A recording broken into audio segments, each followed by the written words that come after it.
ভর সন্ধ্যায় সাহেবনগরে ভয়াবহ অ্যাক্সিডেন্ট। একটি বেসরকারি বাসের অতর্কিত ধাক্কা দাঁড়িয়ে থাকা 4 চাকা গাড়িতে এবং তারপরে টোটোতে।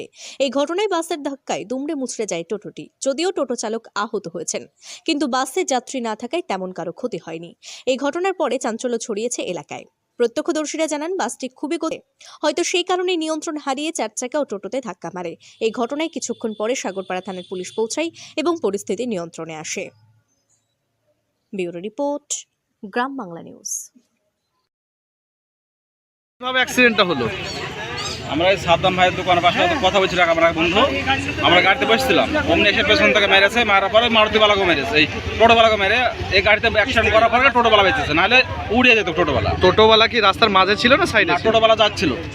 তো কি মনে হচ্ছে হঠাৎভাবে এইভাবে অতর্কিতভাবে অ্যাক্সিডেন্ট হওয়ার জন্য?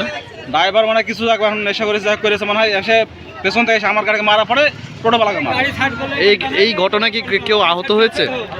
টোটোওয়ালা একটু হালকা সামান্য মানে কিছু হয়েছে। কি চাইছেন? টোটোওয়ালা এখন ডাক্তার ইয়াতে নিয়ে গেল মনে হয়, হাসপাতালে গেছে। হাসপাতালে গাড়ির ড্রাইভার এখন কোথায়? গাড়ি ড্রাইভার এখানে ছিল, গাড়ির সাইডে এখন কোথায় আছে বলছে, দেখতে পাইনি এখন। গাড়ি চলে অনেক গাড়ি চলে মনে হয়।